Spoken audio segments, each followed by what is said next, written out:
இப்ப ராகுனால பிளஸ் சொல்லிட்டேன். ராகுனால மைனஸ் இருக்கா? அஃப்கோர்ஸ் இருக்கே. லாபம் குறித்து சர்ச்சைகள் வரத்துக்கு வாய்ப்பு உண்டு. லாபம் குறித்து பார்ட்னர்ஸ்குள்ள அதை பங்கீடு பண்ணிக்கிறதுல கொஞ்சம் டிஸ்டர்பன்ஸ், அதாவது பிரச்சனைகள் வரத்துக்கு வாய்ப்பு உண்டு.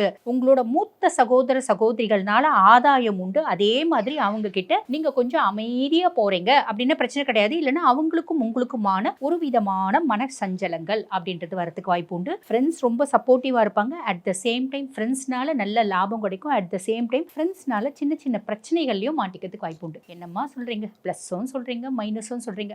ஆமாம்மா, இப்ப ஃப்ரெண்ட்ஸ்னால நிறைய நல்லது நடக்க போகுது அப்படின்னு அந்த விஷயத்துல நீங்க நல்லதை மட்டும் யூட்டிலைஸ் பண்ணிக்கலாம். கெட்டது நடக்கிற மாதிரி அவங்க ஏதோ ஒரு தப்பு தண்டா செய்யறாங்க, நம்ம அவங்க கூட அவனுக்கு சப்போர்ட் பண்ணிட்டானே, அவன் நம்மளுக்கு ஹெல்ப் பண்ணானே, அதனால அவன் செய்யற இந்த தப்புக்கும் நம்ம கூட இருக்கணும் அப்படின்னு நினைச்சா நம்ம மாட்டிப்போம் தானே. ஆக நம்மளுக்கு நல்லதும் உண்டு. ஒரு கிரகங்கள் ஒரு இடத்துல உட்கார்றாங்க அப்படின்னா நல்லதும் உண்டு, கெட்டதும் உண்டுமா. ரகங்கள் பலவிதம், ஒவ்வொன்றும் உலகத்தரம். தமிழக உற்பத்தியில் உங்கள் அனுஜ் டைல்ஸ்.